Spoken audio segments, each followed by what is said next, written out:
It has been said that if there is ever to be such a thing as a true universal language, it will most likely be expressed in the realms of mathematics, geometry, energy patterns, and frequency. Could it be that this language, or at least the foundation of it, already exists here on Earth? Is it possible that over the course of thousands of years, we have been somehow guided in the process of creating this new form of communication? And if so, what type of information will be conveyed through it that could not be expressed any other way? In the search for answers, we must be prepared to trek through both time and space, to open our eyes and minds wide enough to notice compelling coincidences, and to stand back far enough to see if the building blocks of some kind of mathematical, spatial, frequency-based language emerge. But before we begin our journey, we will pause here in the present day to notice some of the ways that we measure and tabulate the world around us. This is an important step, for how we count and measure things can be as revealing as why we count them. First, we will take a look at the way we measure time. For all practical purposes, the smallest unit is 1 second, and we all know it takes 60 seconds to make a minute, and then 60 of these minutes to make an hour. This hour, of course, is the unit by which we divide our days, and these days become months, years, decades, centuries, and so on. Speaking of 60, let's take a moment to notice that all geometry, whether it is 2 or 3 dimensional, is also derived from base 60 mathematics that provide the foundation for a 360-degree circle, which in turn provides us with all the angles and formulas for creating virtually every shape known to humankind. Now let's look at how many cultures from all over the world have chosen to count and group things. Right away, we see that we have been attracted to the number 12. 12 eggs in a dozen, 12 months in a year, 12 inches in a foot, 12 signs of the zodiac. Strangely, whether it's tallying disciples or mythical gods, the number 12 appears often in the telling of our greatest stories about ourselves. And what about distance? Your local town might be measured in meters or other units, but when we talk about measuring our planet, the standards we all use revert back to base 60 units of miles, minutes, or geometrical degrees. Are you noticing the pattern here? We seem to be encountering a lot of 12s and 60s. Are they related? And if so, how? To answer that piece of the puzzle, we must travel roughly 5,000 years back in time to visit the ancient Sumerian culture of Mesopotamia, for here is where our 1260-based math comes from. This counting system, which was invented by the same people who produced the world's first written language, involved counting the knuckles of the 4 long fingers on one hand and then multiplying them by all 5 digits on the other hand. If you do this, you will get a maximum number of 12 knuckles times 5 fingers, which of course totals 60. How these cosmic jumps in language and mathematics occurred so suddenly is open to debate, but it is interesting to note that the ancient Sumerians themselves wrote about being given this information by sky god visitors they called the Anunnaki. Who and what the Anunnaki were is a hotly contested subject, but one thing that cannot be denied is the fact that over 5,000 years ago, a mathematical system was born that incredibly still serves us today. So now that we have our various units of measurement, all based on the Sumerian 1260 counting system, let's jump forward to a few pivotal moments in history and see what other numbers, patterns, and synchronicities appear. In the 6th century BC, on the Greek island of Samos, the famed mathematician Pythagoras led a school of thought that married philosophy, mathematics, music, and of course geometry. And while Pythagoras did not discover advanced geometry, he did apply it in new ways, especially to music. For instance, he noticed that when a tauten string was plucked, it would create a tone. And when that string was divided in half, it would make the same tone, only twice as high in pitch. Pythagoras then came up with numerical ratios based on harmonic fifths, and this led to the creation of the musical scale found at the root of most modern music. It is important to note that according to Pythagoras, all musical notes were found by using mathematics, and as such were given number values according to their placement in a kind of master grid. For instance, by using fifths beginning from note number 1, he was eventually guided to note 27.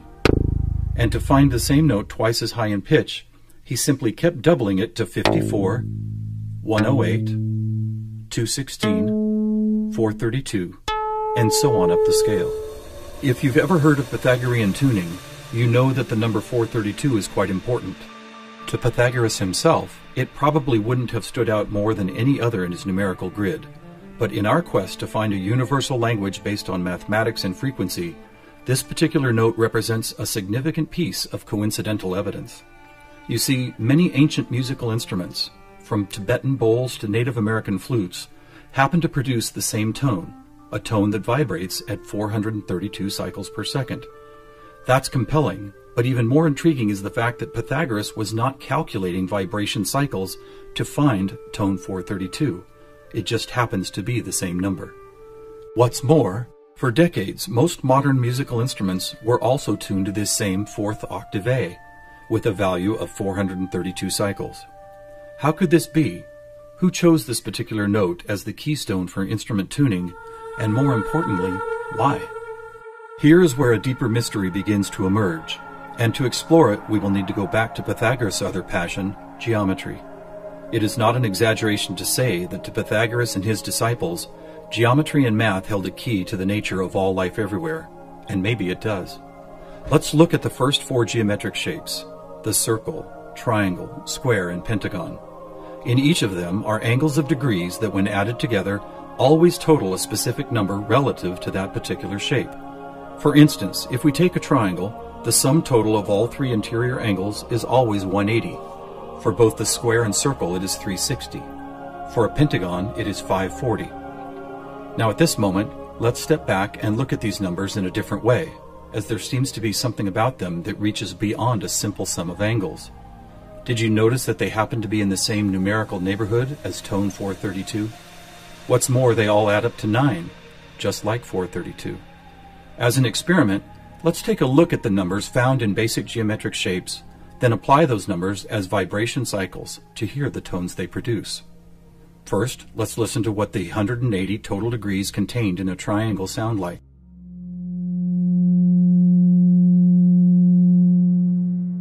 And here's a squares and circles 360 in cycles per second. A perfect octave up from the triangle. What about the pentagon at 540? That sounds like a harmonic fifth of the other two. That's interesting. What are these tones? They are F sharp and its perfect harmonic fifth of C sharp. Let's keep going. What does a hexagon 720 sound like? Another F sharp. Here's a 7-sided septagon, which totals 900. This is an A sharp, which happens to be the note required to complete an F sharp major chord in perfect three-part harmony.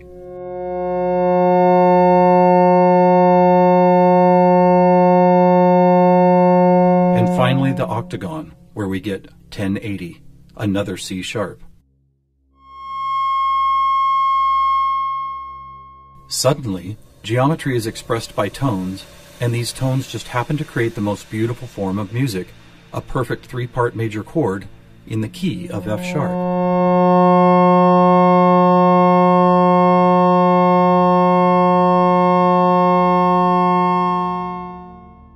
Is this something we've been missing for years? Is it important?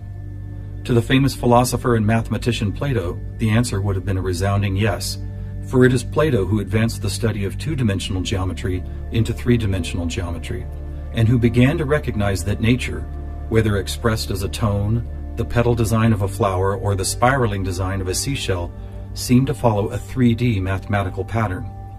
In fact, it became an obsession of Plato to try and find the simplest three-dimensional geometric shapes, and his quest ultimately revealed what we now call the Platonic solids. In essence, these forms represent the most elemental construction blocks found both in human-made and natural forms. So let's see if and how they fit into our geometry tone grid.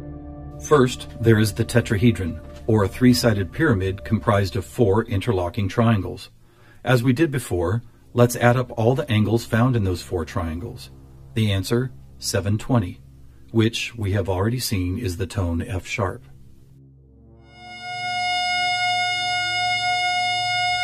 Next we have the cube, whose 6 360-degree squares totals 2160. What does it sound like?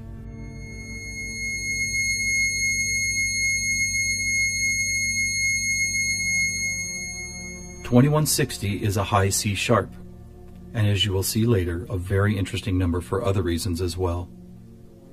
Next up is the octahedron. Constructed of 8 triangles, this shape totals 1440, which is another perfect F sharp higher up the scale. The icosahedron is made up of 20 triangles, so the total number of degrees is 3600. As a tone, 3600 vibration cycles create the A sharp needed to complete yet another F sharp major chord that sounds like this.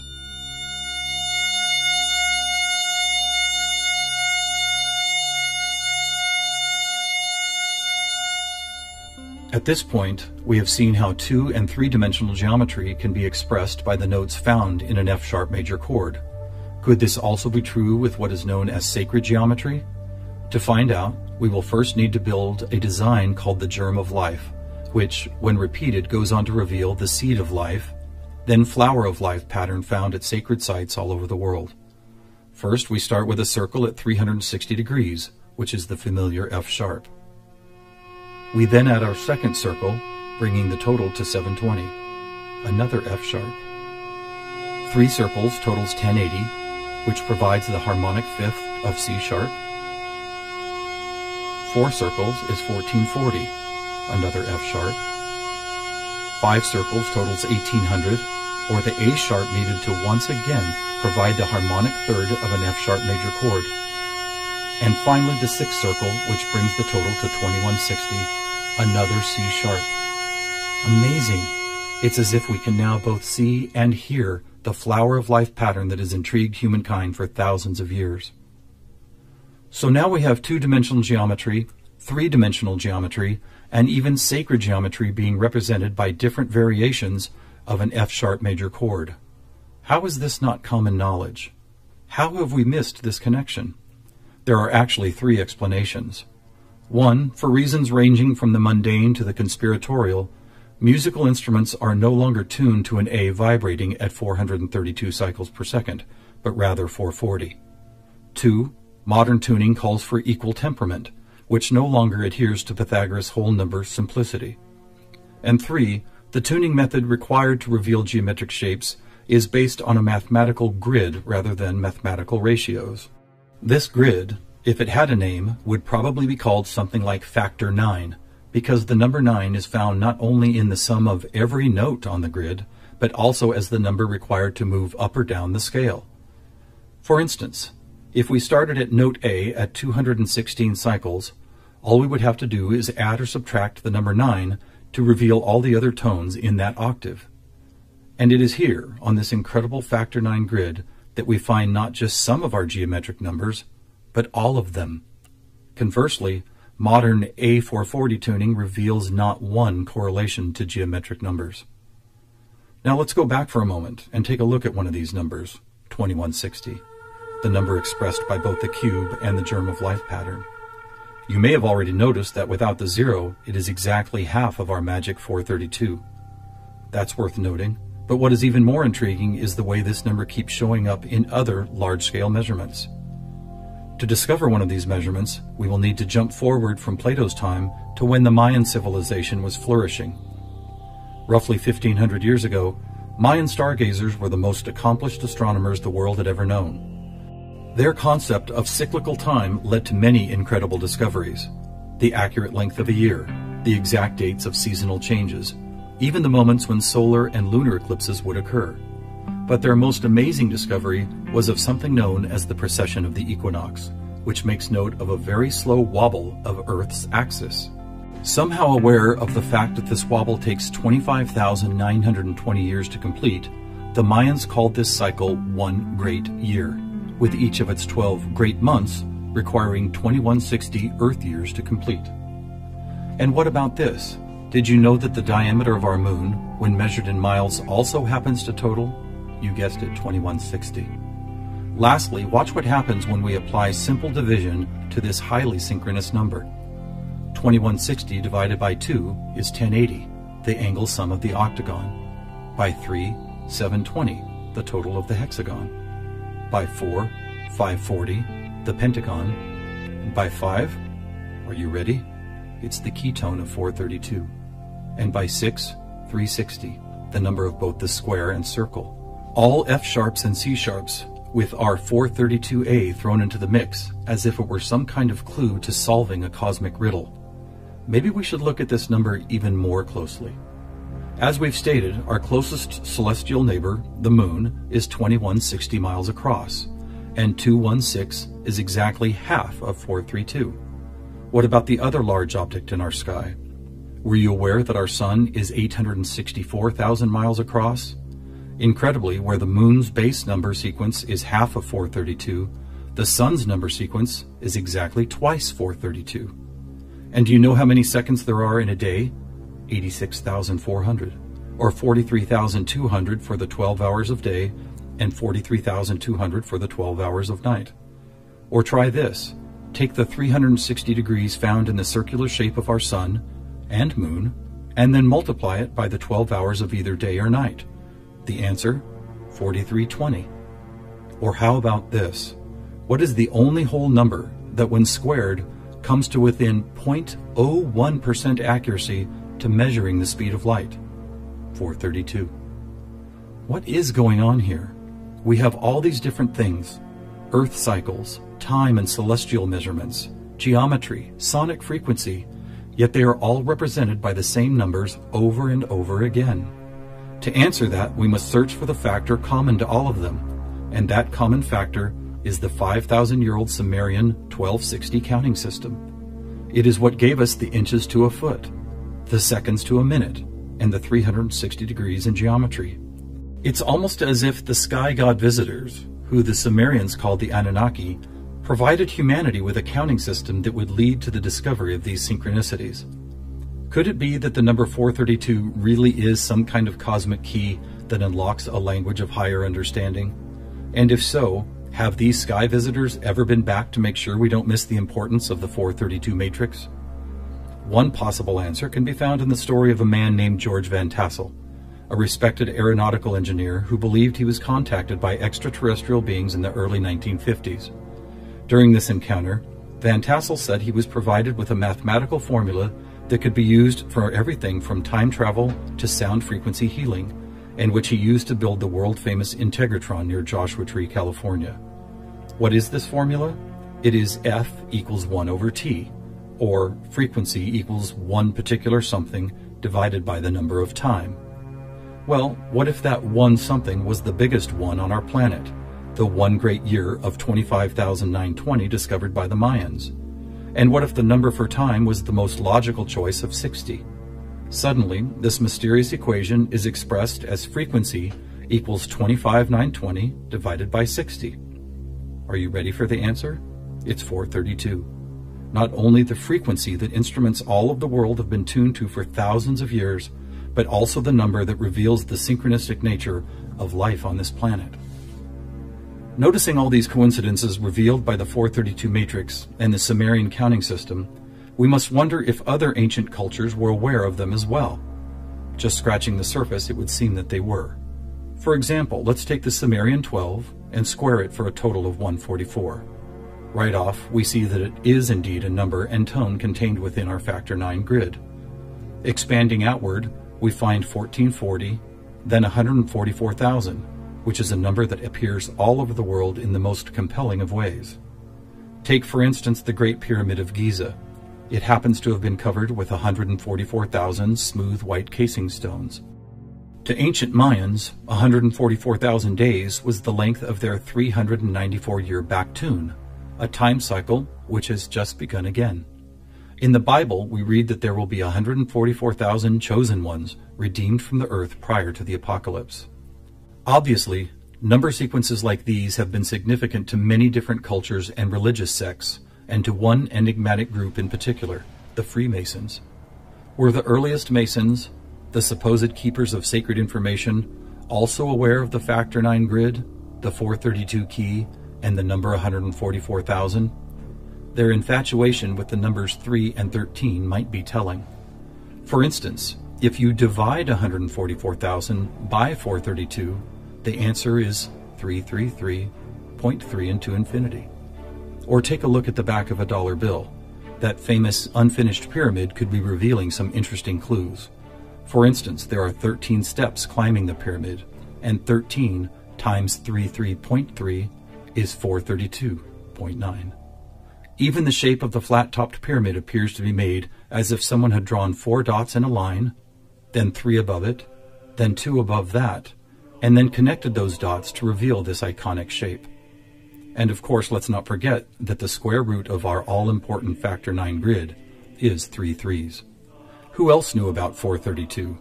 The answer is surprising. In India, large cycles of time are called Kali Yugas, and each one is 432,000 years long. In fact, the number 432 appears so often in sacred structures and myths, from Stonehenge to the pyramids, that author Joseph Campbell could not help but see it as the most important mythological number in history. So what do we have here? What is it that's trying to be expressed by all of these coincidences? One answer is that over the course of history, we have been somehow guided toward both the subconscious creation and eventual conscious recognition of a grand pattern based on frequency, mathematics, time, space, and geometry. Quite possibly, these synchronistic numbers, shapes, and tones represent the building blocks of a language that we do not yet fully understand, but could turn out to be the most important language we will ever learn. How will we use it? Who will we be conversing with? Time will tell. Thousands of years ago, from locations all over the globe, various prophets, shamans, and seers described an era when humanity would make some kind of cosmic leap into a next level of consciousness. Here, at the dawning of the age of Aquarius and the start of a new Mayan Baktun cycle, maybe it's happening.